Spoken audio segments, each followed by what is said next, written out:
कान में विक्स देते ही हो गया चमत्कार। हाँ दोस्तों, ऐसा कुछ टिप आज मैं शेयर करने वाली हूँ जो कि हर किसी का बहुत ही काम आने वाला है। वेलकम बैक मेरे चैनल पे, आप सबका स्वागत है। चलिए वीडियो को स्टार्ट करते हैं।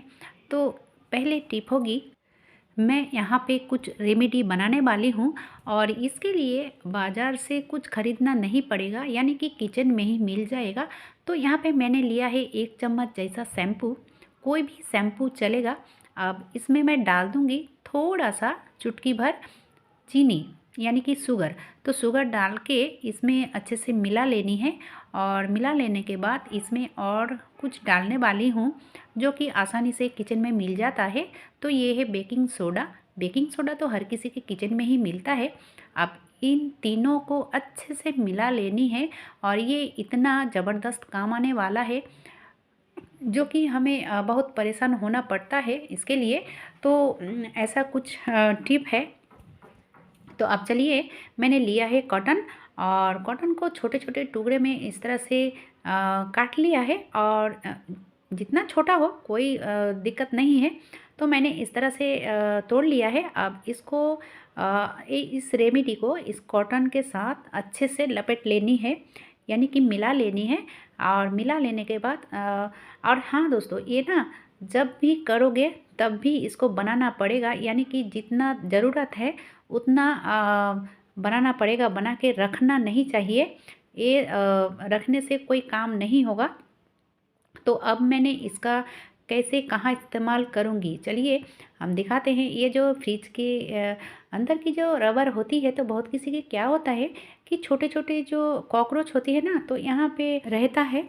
तो हम जो सॉल्यूशन तैयार किया है उसको अगर इस तरह से रख दें तो देखोगे इसकी जो स्मेल है कॉकरोचों को अच्छा नहीं लगता है। तो हम थोड़ा ज़्यादा बड़ा कर लिया है और भी छोटा करना पड़ेगा।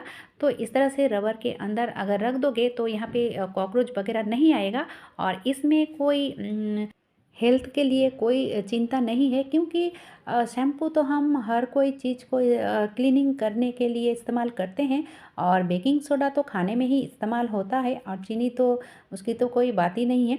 तो इसीलिए कोई डरने की कोई बात नहीं है। आप फ्रिज के अंदर इस तरह से रख सकते हो और जहाँ जहाँ लगे कि यहाँ पे कॉकरोच आता है कि कॉकरोच रहता है, तो उसी जगह पे इस तरह से कॉटन को रख दोगे तो ना देखोगे बहुत ही आसानी से कॉकरोच भाग जाएगा और अगर खा ले तो वो मर जाएगा। तो ये रेमेडी को तैयार कीजिए और कभी कभी करना पड़ेगा, ये परमानेंटली नहीं है दोस्तों, कभी कभी करना पड़ेगा। चलिए आई हूँ दूसरी टिप की तरफ। तो ये जो चैनल है, चैनल तो हम क्लीन कर लेते हैं, लेकिन कभी कभी क्या होता है कि इस चैनल के अंदर ना जो धूल मिट्टी होती है तो चिपक जाता है, तो क्लीन नहीं होता है। उसके लिए मैंने एक रेमेडी तैयार करूँगी। तो मैंने यहाँ पे लिया है बेकिंग सोडा। हर किसी को पता है बेकिंग सोडा क्लीनिंग के लिए बहुत ही बढ़िया होती है। और उसमें डाल दूँगी एक नींबू। तो एक नहीं, आधा दिया है मैंने इसमें। तो 1 चम्मच बेकिंग सोडा के लिए एक ही पीस नींबू देने से ही चलेगा और आधा कप डाल दिया है पानी। अब चलिए इसको मैंने स्प्रे बोतल में डाल दिया है और स्प्रे बोतल में डालने के बाद इस तरह से स्प्रे कर लूँगी जहाँ पे क्लीन करना है। और इसको यानी कि स्प्रे करने के बाद 5 मिनट के लिए छोड़ देना है ताकि वो अच्छे से फूल जाए। अब देखिए मैंने यहाँ पे लिया है जो छोटा चम्मच वगैरह होती है, तो इस तरह की कोई भी चीज़ ले सकते हो। और लिया है एक कॉटन का कपड़ा और वो कपड़ा भी गीला होना चाहिए दोस्तों। तो इस तरह से ना एक बार इस तरह से घिसोगे तो एकदम से क्लीन हो जाएगा। बहुत ही बढ़िया टिप है। अगर आपके चैनल भी इस तरह से धूल मिट्टी में जम चुका है, चिपक गया है, तो ये सॉल्यूशन ज़रूर तैयार कीजिएगा और इस सॉल्यूशन से ये क्लीन हो जाएगा। और इस धूल मिट्टी को एक तरफ इस तरह से खींचोगे और बाद में जब एक तरफ जमा हो जाएगा ना, तब हाथों की मदद से या फिर आप थोड़ा सा आटा गूंद कर, रोटी जैसा आटा गूंद कर इसमें डालोगे तो आटा के साथ वो निकल आएगा। या और फिर इस तरह से भी निकल सकते हो। बहुत ही बढ़िया टिप है दोस्तों। आप इस तरह से बहुत ही इजीली से ये चैनल क्लीन कर सकते हो। बहुत ही बढ़िया टिप है, आप आजमा कर देखोगे तो ही समझ पाओगे। तो चलिए देख लेते हैं अगला टिप। अगला टिप होगी रीयूज़, यानी कि यहाँ पे मेरे पास है कॉफ़ी पाउडर और ये ना एक्सपायर हो चुका है, ठीक है। तो मैंने इसको फेंका नहीं है। क्यों फेंका नहीं है, ये भी हम यूज़ कर सकते हैं बहुत ही बढ़िया तरीके से। जैसे कि आप देख सकते हो मैंने एक तवा बिठा दिया है चूल्हा पे। अब इसको मैंने क्या करना है कि इस तवा को गरम कर लिया है। अब गरम करने के बाद 2 या 3 चम्मच मैं डाल दूँगी इस एक्सपायर कॉफ़ी। तो कॉफ़ी को क्या करना है इस तवा में देकर, तो हाँ दोस्तों, ये जो बाकी बचा हुआ है इसका भी मैं यूज़ बताऊँगी। सबसे पहले इसका यूज़ आप देख लीजिए। तो इसको अच्छी तरह से जला लेना चाहिए ताकि इससे धुआं निकल आए। और ये जो धुआं निकलता है ना, तो इसी धुआं से हमारे घर में जो कीड़े मकोड़े यानी कि मच्छर मक्खी जो होते हैं ना, इसकी स्मेल से भाग जाएंगे तुरंत। बहुत ही अच्छा, और ये जो अच्छा एक खुशबू देता है मैं आपको बता नहीं सकती। बहुत ही बढ़िया खुशबू देगा और बहुत ही बढ़िया है। और मैंने पूरा घर में घुमा लिया है उसी धुएं को।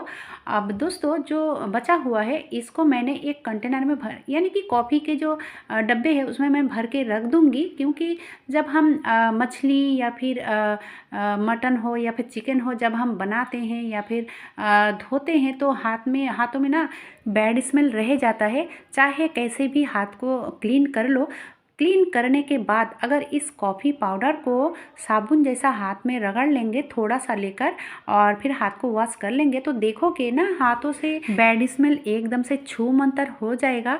तो ऐसा अगर आपको लगे कि हाथ वॉश करने के बाद भी बैड स्मेल रह जाता है, तो इस तरह से जो यूज़ यानी कि जो एक्सपायर्ड कॉफ़ी पाउडर है इससे आप धो सकते हो। बहुत ही बढ़िया टिप है। बढ़ती हूँ अगले टिप की तरफ। अभी जैसे कि ठंड का मौसम है, तो ठंड का मौसम हो चाहे कोई भी मौसम हो, कान में जब दर्द होता है तो बहुत ही दिक्कत हो जाते हैं। तो हम तुरंत डॉक्टर के पास नहीं भी जा सकते हैं, कभी कभी ऐसा होता है। तो हम ना घर में ये छोटा सा ट्रिक आजमाएंगे तो कान का दर्द है तो एकदम से छूमंतर हो जाएगा। तो मैंने यहाँ पे लिया है झंडू बाम। आप कोई भी विक्स ले सकते हो। तो मैं यही इस्तेमाल करती हूँ। तो विक्स हो या फिर झंडू बाम हो, इस तरह की आप लेकर ना रुई में डाल दोगे और डालने के बाद कान के अंदर इस तरह से सेट कर दोगे।